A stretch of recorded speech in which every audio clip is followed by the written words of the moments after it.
Hi, I'm Simon, and today I'm showing you my project on the virtue of love, connecting it with Unit 8, What is Real Love in Living Chastity, Unit 2, Happiness in Our Approach to Life, and Unit 5, How does a Christian make moral decisions?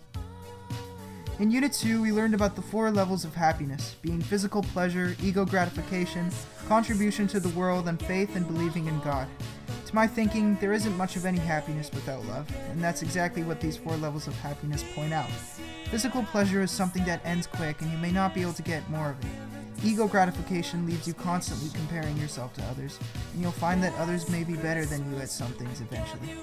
This can leave you feeling down and untalented, and you lose sight of all the things that make you awesome. You're unable to love yourself.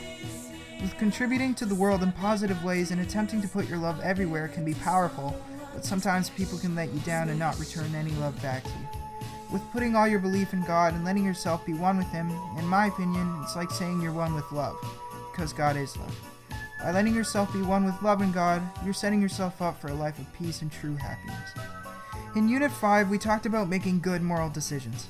We went through several different scenarios where different people were forced to make a moral decision, and we had to go through what the situation was, why you're going to do what you're going to do, and what the circumstances were for the predicament. We talked about one particular story of a boy and his uncle getting lost at sea in a boat with little supplies and water. The uncle ended up deciding that there wasn't enough water for the both of them, sent a letter in a tin can to his family saying he loved them, and jumped into sea. The boy was then rescued a couple of days later. We now know what the situation was, why the uncle did what he did, and what the circumstances were. But the question came up as to whether or not it was a good moral decision, based off of the facts that the uncle took his own life, his nephew was rescued very soon after, meaning that had the uncle just have held out a couple more days, he would have lived, and that the boy was left alone. Whether or not it's clear to us, I think it was very clear to the uncle at the time. He loved his nephew and his family. There isn't much of any other explanation for what he did. He didn't know that help was coming soon, and he didn't want to ruin the chances of his nephew making it out alive. It may be debatable as to whether or not the uncle's choice was a good moral decision, but I can say with full certainty that the decision he made was out of love. He wanted what was best for a boy that he loved a lot. Now, with this being said, a new question arises. Does love always lead you to making good and strong moral decisions? Bluntly, the answer is no. Love can make you feel all kinds of things, and with that being said, it can very easily make you do dumb things too. It can blind your skills at scanning situations closely, similar to a drug or alcohol.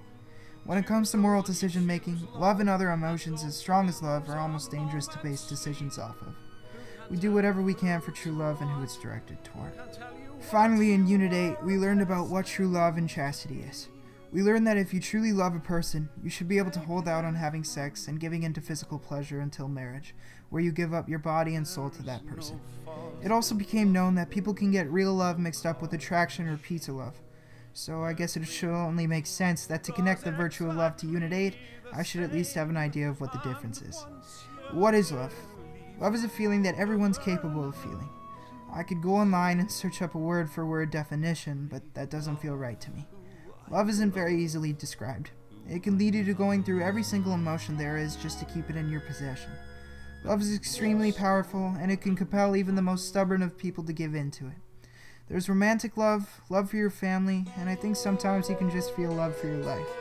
When you truly love a person, you'll be happy when they're happy, and sad when they're sad. Love can be the best feeling out there, to the point where it's more than just a feeling, it's a way of life. It can make you cry, laugh, sing, fight, whatever. Either way, at the end of the day, it's all you'll want.